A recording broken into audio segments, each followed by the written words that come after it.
درود ابراہیم اخیر میں وعلینا معہم کے اضافے کے ساتھ 100 مرتبہ۔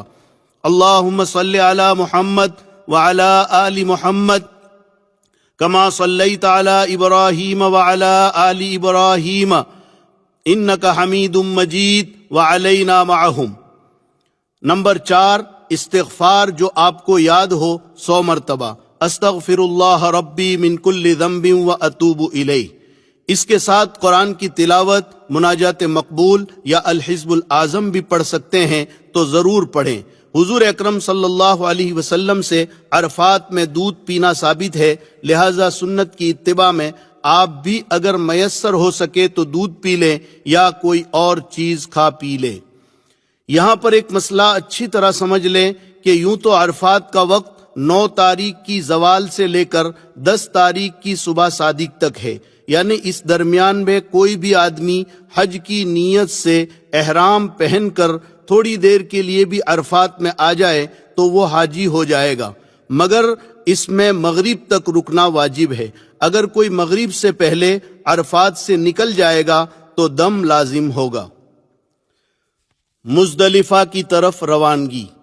جب سورج غروب ہو جائے تو مغرب کی نماز پڑھے بغیر مزدلفہ کی طرف روانہ ہو جائیں۔ مغرب کی نماز نہ عرفات میں پڑھے نہ راستے میں، بلکہ مزدلفہ پہنچ کر عشاء کے وقت میں مغرب اور عشاء دونوں نمازیں ایک ساتھ پڑھیں، ایک اذان اور ایک اقامت کے ساتھ، یعنی اذان کے بعد تکبیر کہہ کر فوراً مغرب کی جماعت شروع کریں، فرض پڑھ کر فوراً امام سلام پھیر دے اور اس کے بعد بغیر تکبیر کے عشاء کی جماعت شروع کرے، اس کے بعد مغرب کی سنتیں، پھر عشاء کی سنتیں اور وتر پڑھے۔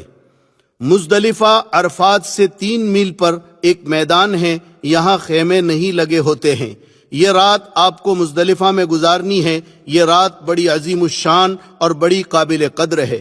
روایتوں میں ہے کہ یہ رات شب قدر سے زیادہ قابل قدر اور افضل ہے۔ روایتوں میں ہے کہ حجۃ الوداع میں رسول اللہ صلی اللہ علیہ وسلم نے عرفات میں امت کے لیے بہت کچھ مانگا۔ اللہ تعالیٰ نے سوائے ایک دعا کے حضور صلی اللہ علیہ وسلم کی تمام دعائیں قبول فرما لی، لیکن مزدلفہ میں پہنچ کر آپ صلی اللہ علیہ وسلم نے خود گڑ گڑا کر اللہ سے دعائیں مانگی اور اسی دعا کو پھر مانگا جو عرفات میں مانگا تھا، تو یہاں پر اللہ نے وہ دعا بھی قبول فرما لی اور آپ امت کے انجام سے بہت ہی خوش اور مطمئن ہو گئے، اور شیطان کو دیکھا کہ بہت ہی واویلا کر رہا ہے اور اپنے سر پر مٹی ڈال رہا ہے۔ لہٰذا یہ رات بڑی عظیم ہے، اس کی ہمیں خوب قدر کرنی ہے۔ فجر کی نماز کے بعد سے سورج نکلنے کے قریب تک تھوڑی دیر مزدلفہ میں ٹھہرنا واجب ہے۔ فجر سے پہلے ہرگز مزدلفہ سے نہ نکلے ورنہ واجب چھوٹنے سے دم لازم آئے گا۔ اور یہ بات بھی یاد رکھیں کہ مزدلفہ سے ایک حاجی کے لیے 70 کنکریاں بھی چن لے۔ کنکری بڑے چنے کے دانے کے برابر ہو، نہ بہت چھوٹی ہو نہ بہت زیادہ بڑی ہو۔ حج کا تیسرا دن 10 ذی الحجہ۔ جب مزدلفہ میں سورج نکلنے کا وقت قریب ہو جائے تو وہاں سے مینا کی طرف روانہ ہو جائیں۔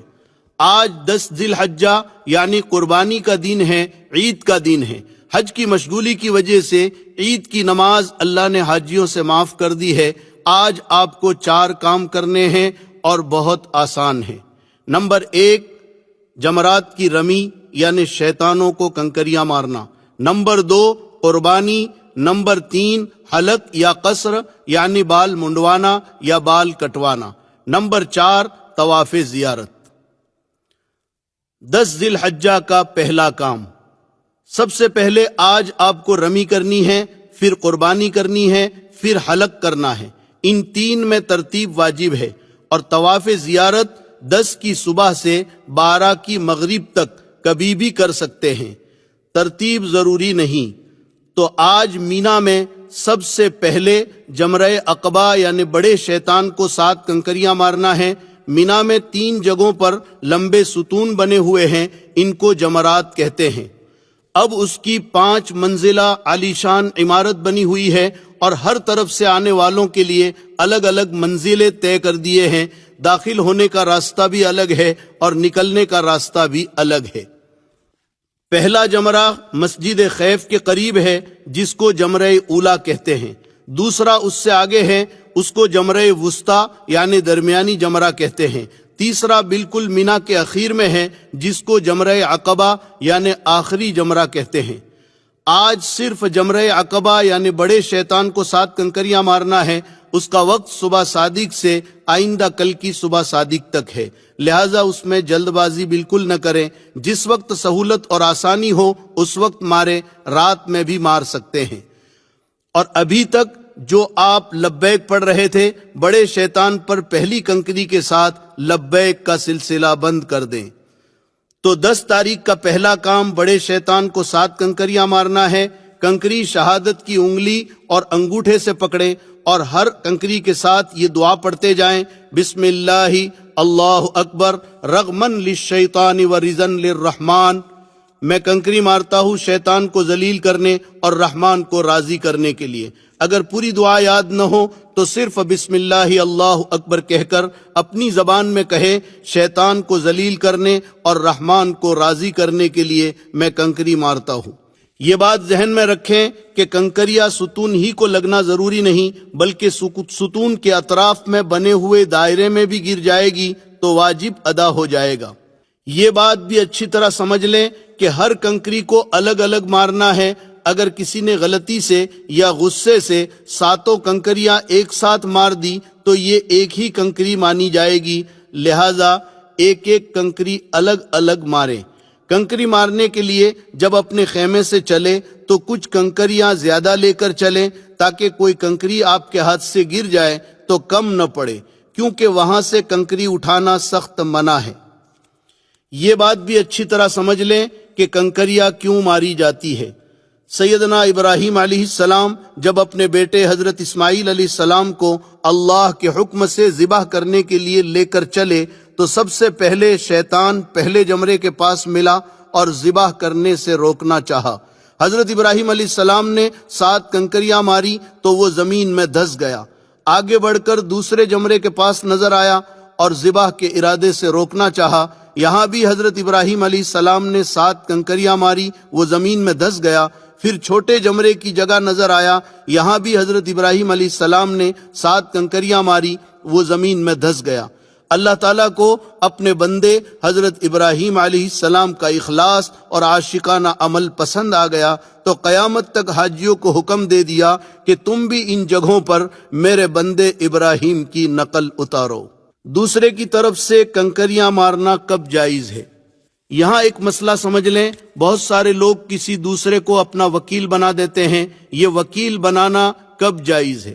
یاد رکھیں، کوئی آدمی ایسا بیمار، کمزور، بوڑھا یا اپاہج ہے جو چل نہیں سکتا ہے تو اس کی طرف سے دوسرے کو کنکری مارنے کے لیے نائب بنانا جائز ہے، یعنی اس کی کنکری دوسرا مار سکتا ہے۔ وہ دوسرا آدمی پہلے اپنی کنکری مارے پھر اس کی کنکری مارے۔ لیکن اگر کوئی مرد یا عورت تندرست ہے، صرف تھکان کی وجہ سے یا بھیڑ سے گھبرا کر دوسرے کو نائب بنا دے تو یہ ہرگز جائز نہیں ہے، بلکہ اسے اپنی کنکری خود اپنے ہاتھ سے مارنی پڑے گی۔ دوسرے کو اگر نائب بنا دیا تو یاد رکھیں یہ رمی نہ ہوگی اور دم واجب ہوگا۔ 10 ذی الحجہ کا دوسرا کام۔ 10 تاریخ کو جب آپ نے بڑے شیطان کو کنکریاں مار دی تو آج کا دوسرا کام قربانی کرنا ہے۔ آپ کا حج تمتع ہے تو آپ پر قربانی واجب ہے، اسی طرح قران کرنے والوں پر بھی واجب ہے، البتہ افراد کرنے والوں پر واجب نہیں، مستحب ہے۔ کر لیں تو اچھا ہے، نہ کرے تو کوئی حرج نہیں۔ یہ قربانی شکرانے کی ہے، اس کے علاوہ صاحب نصاب پر جو سالانہ قربانی ہے وہ تو باقی ہے، جو ہر صاحب نصاب پر واجب ہے، وہ بھی کرنا ہے۔ البتہ وہ قربانی آپ اپنے وطن میں بھی کروا سکتے ہیں، اور اگر حرم میں کرنا چاہیں تو یہاں بھی کر سکتے ہیں۔ بہرحال 10 تاریخ کو رمی سے فارغ ہو کر کسی معتمد آدمی سے قربانی کروائیں، اس کی ترتیب پہلے ہی سے کر لیں۔